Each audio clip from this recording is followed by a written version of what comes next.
Okay, here we go. Now, I ain't gonna lie to y'all, a little bit of transparency. I'm doing this one video very late and I got work in the morning, but I want to be consistent. So it is what it is. And I appreciate you guys for clicking on this video. But man, I'm gonna be tired. Probably gonna get 2 Dunkin' coffees and just see if I can power through. And hopefully I'll be able to get another video done so that way I can have a Friday upload. I really want to hit the mark with consistency, like I'm really trying. But okay, cool.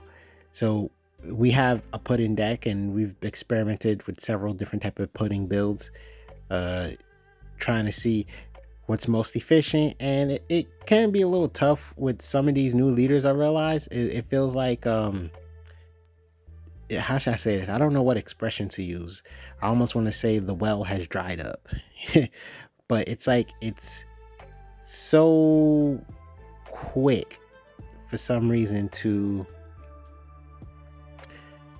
it just feels like they're done. That's the best thing I can say.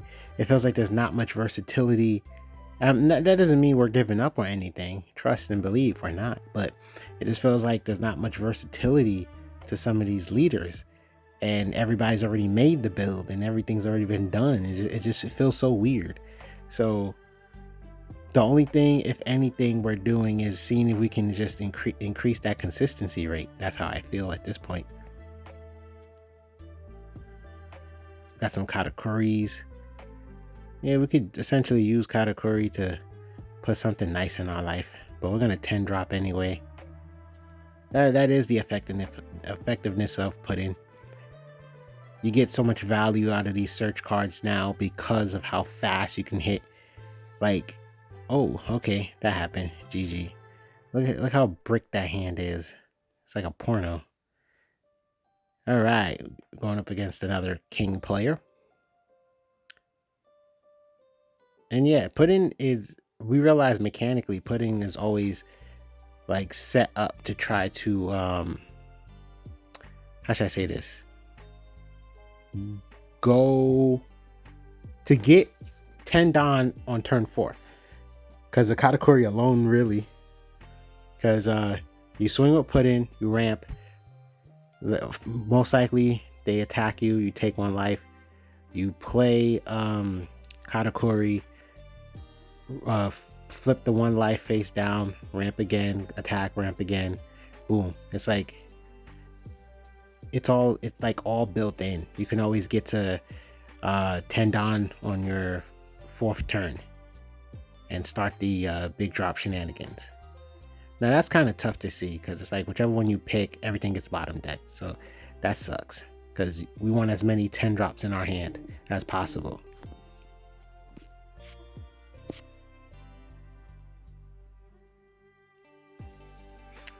But hey, we got a 9 drop. Yeah, we can take. See, we got the katakuri set play.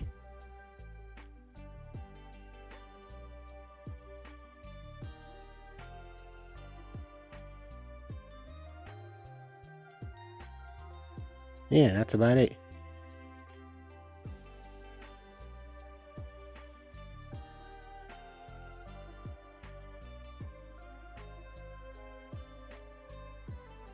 I would like. I'd say, is it possible to counter out comfortably? Okay, yeah, I would say so. Because now it's more devastating.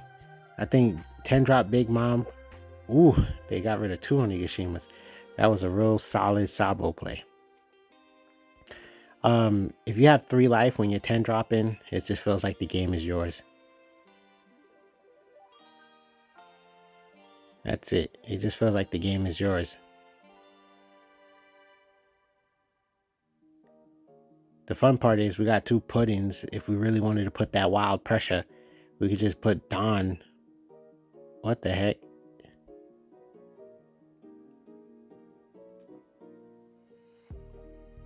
Anyway, we could just put Don on the pudding and attack. Well, we got 1 pudding now.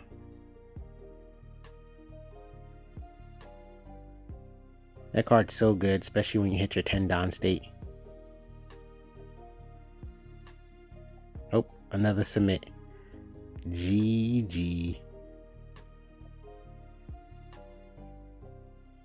So yeah, even with carrot, I feel like carrot and pudding are the main ones that feel like, okay, the one that has the most versatility, just saying off the top of my head, feels like Marco, I want to say. And then everything else feels like there's not much wiggle room. So carrot's a deck that's just, every build just looks the same. It's like, how do you think outside the box with this deck? Every build just looks the same, and understandably so, because of how the mechanic of the leader is. So it's like, what are you supposed to do? What are you supposed to mix it with?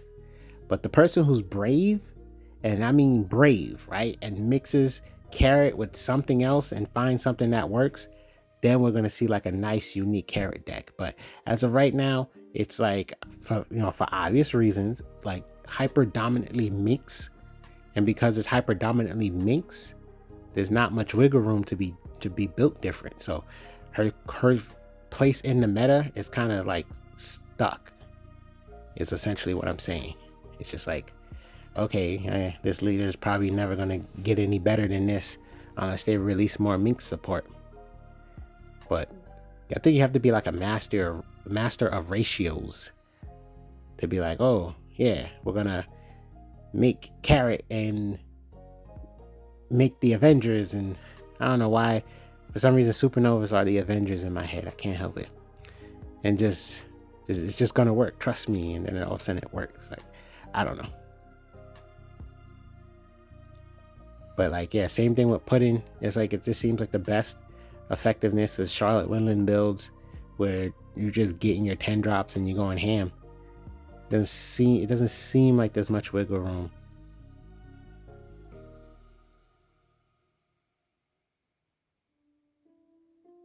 Like low key, it's almost like you don't even need to attack. It's nuts.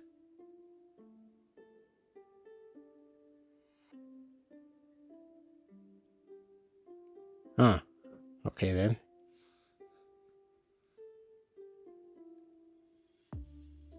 So it looks like we decided to just go for a board control play.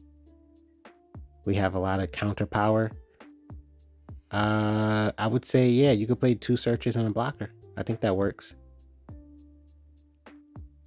Yeah, when you think about it, that's like a great play, because you can try to get more big moms in your hand, and you just have defense for this turn.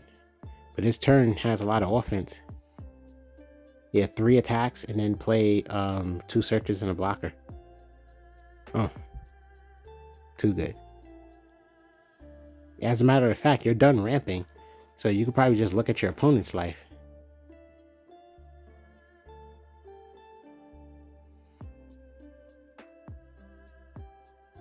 I would have looked at the opponent's life. It would have been a great setup for Big Mom as well. Put something you don't want in their hand right on top, and then play the Big Mom. There you go. Now, 2K counters, blocker, and 2 Big Moms. You are pretty much set.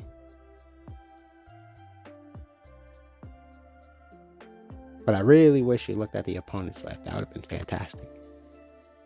Like, I don't know what you're going to play that's going to require you to ramp. Oh, that card, man. That card is low-key devastating. You have enough counter power in your hand. I would save the blocker for the Big Mom play. Oh, the blocker sideways. That's right. That's different.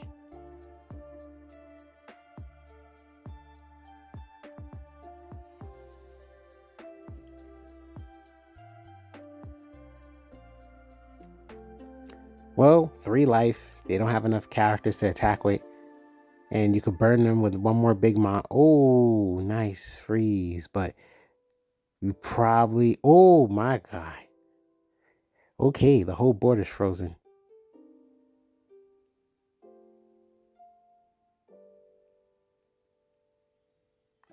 That's GG. That sucks. Boo. I'm sorry. Forgive me. It's like that looked like such a strong play just to get burnt by another 10 drop.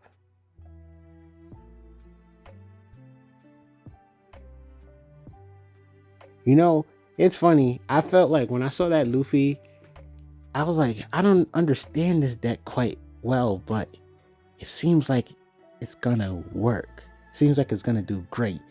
Mainly because it has removal as well as sustain or protection. And that's what makes it so funny. It's doing both. It's doing both. So as weird and funky as it like looked in the beginning, it's like, nah, but it has what it needs. It has what it needs. And with Law being banned, it's like, yeah, it has what it needs. Because right now the Boogeyman is just black decks. Because I'm sure if Rob Lucci gets like taken out this game somehow, then either Moria or just a Luffy deck is going to be, next in line. So this Katakuri play is just so consistent. What the heck?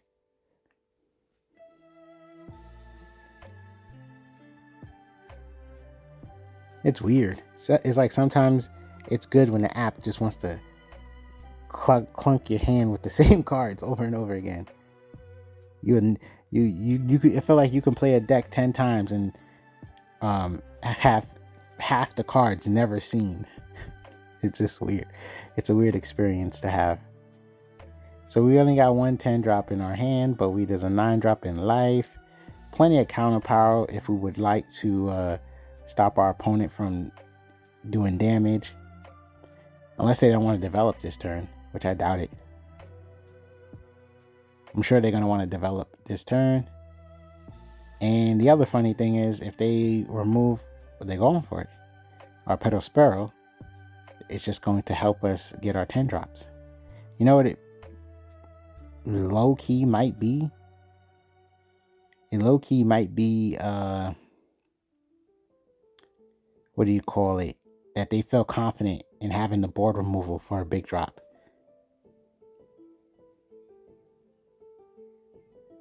That's what I'm thinking. I mean, Kuzan's there. Low-key probably shouldn't swing with him.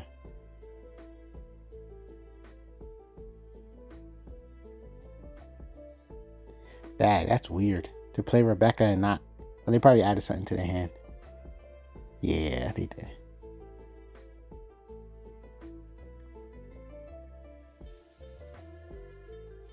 I don't know. I just say 10 drop and swing.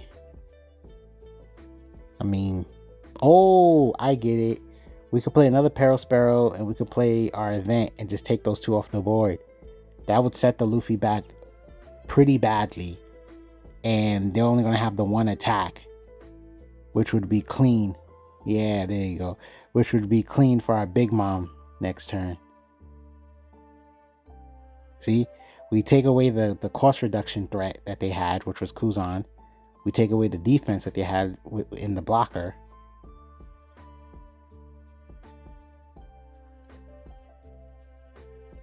So it just makes next turn real good to try to like capitalize. And it's so funny, the decision, it's such a hard decision to decide whether you should just take all your life or defend it, knowing how these decks operate. They're going to burn the life anyway, right? But I realize that's best when you got blockers. If you don't got blockers, then what do you call it? Taking life can be very risky because you don't got blockers. So it's like you can't expect all the counter power in your hand to just protect you outright.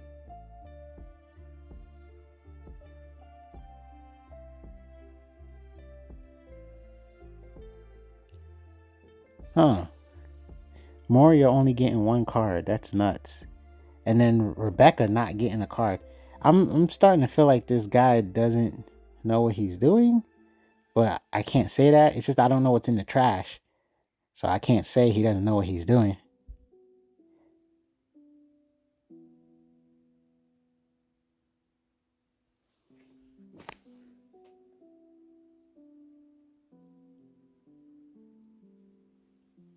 Do they really want to go to 0? We got 2 more attacks, so they're going to lose a bunch of cards regardless.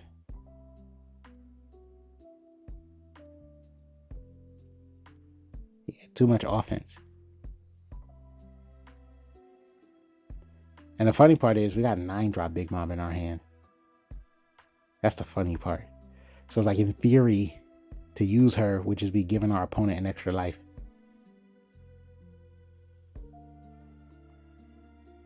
That either this player's trash isn't... Okay, they decided to concede. Understandable. I'm like, either this player's trash isn't set up properly, or... Yeah, that 10-drop just kind of put it out of reach, because they had the Jack and the Ice Age combo. Where was I?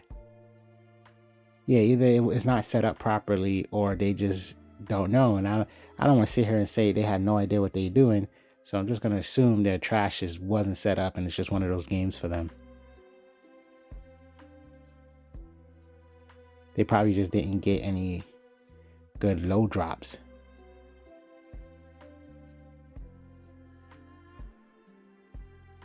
Yeah, 7K. Looks like that's a take, to be honest. Oh, we're playing a defensive card. Ooh, it's already set up for us, in my opinion. Oh, you want that one sooner? Okay. No.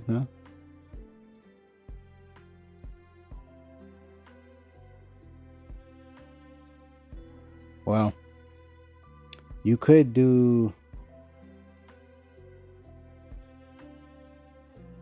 Okay, interesting. Just get them to spend the card out their hand. It's too tempting. Of course, they're going to do it. Then develop the Pale Sparrow for aggression and search potential. See, I was thinking of attack, ramp, play the blocker, put it back face down. That's where my mind was. So that way you can have defense. But I don't know. I guess establishing extra bodies so you can start attacking and being more aggressive can definitely help. Oh, they want to play a Jinbei. That's my guess. They're looking to play a Jinbei. There it goes. That's worth it. That's a play that's worth it, in my opinion.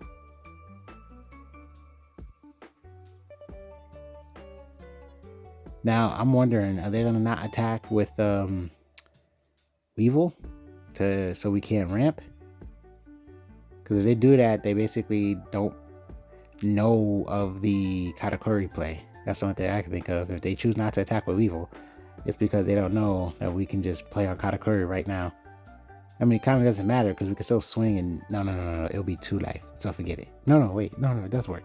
Yeah, we can swing with Katakuri. I mean, swing with Puddin, then just play Katakuri and put the card face down. Okay. That's if we was to take the life. I'm just saying all this, right?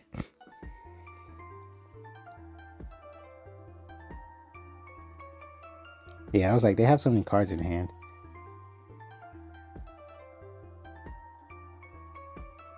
Ooh.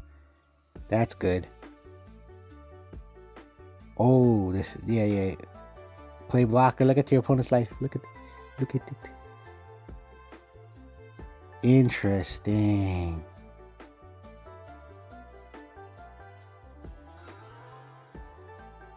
Yeah, don't let them get the Gravity Tiger, because that can help them. I mean, it is scary to give them a 10-drop because they have plenty of life to make it to that point in the game. They have plenty of life to make it to that point in the game. Oh, but you have to attack them, right? And you got your 10-drop. Cool.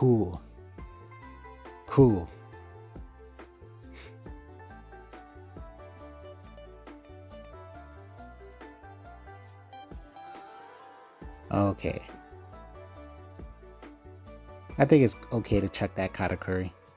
It's not like you need it anymore. Sadly, you have to take. Oh, we block. Okay, interesting. What are they playing? They had Gravity Tiger. Not gonna lie. That was a pretty smart move to just block. Like, just cause.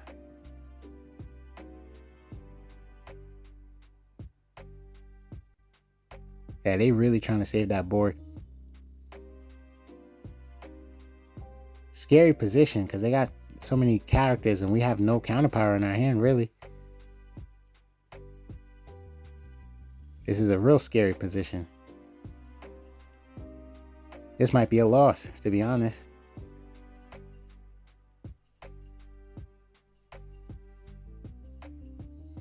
Or maybe not. We're choosing to fight back.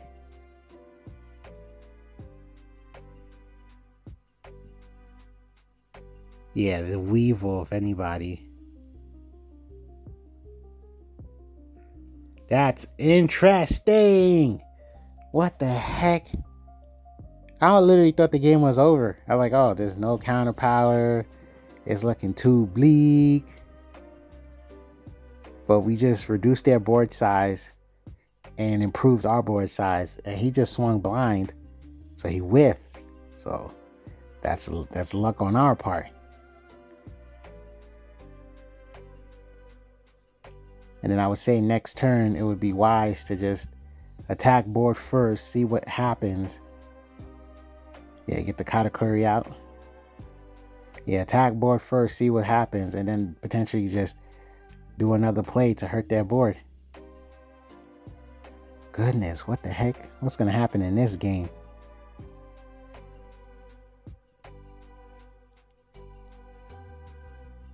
That's brave, in my opinion. They decided to let go of the blocker.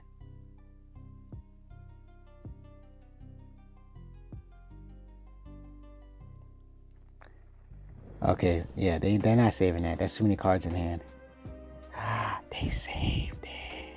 Oh my god. That's crazy.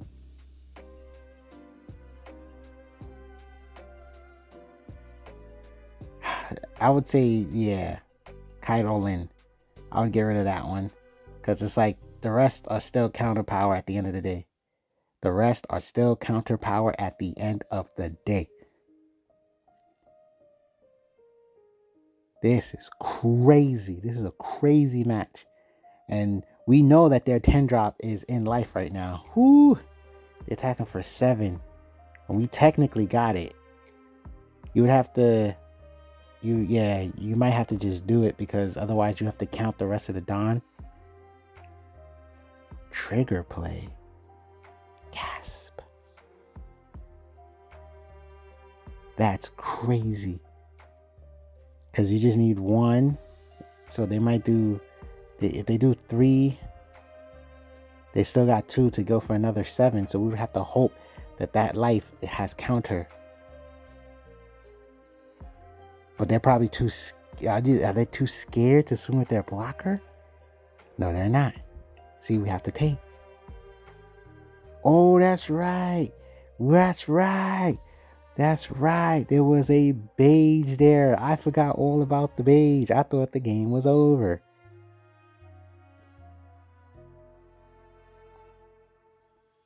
So now here's the scary part. We got to attack board.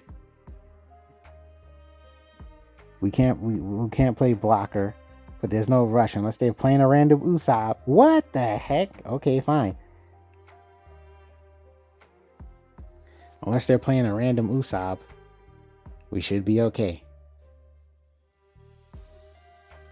And then listen. Okay, then develop blocker next turn. Ooh, my God. What did we give them? I can't remember if it's a Gum Gum Rain or a Gravity Tiger, but they just red rocked that Big Mom. Swung for 9. We have to take. Goodness. There is some danger here. Search for... Ooh, my God.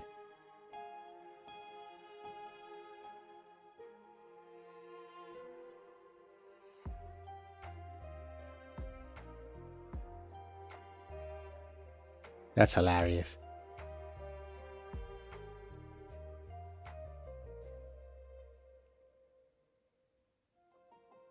Okay, so now we're going to summon Katakuri and put something in our life.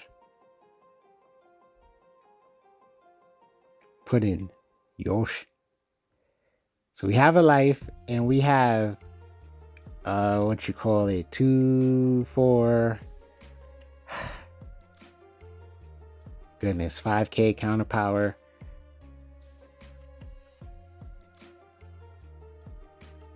Isn't that like wildly risky? Like what the heck?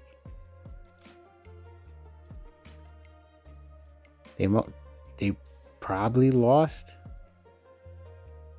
That was probably their only play. Yeah, they can't. It's too much. There's too many cards out their hand. What a game. This is ridiculous. This was a grindy game. A G. Subscribe.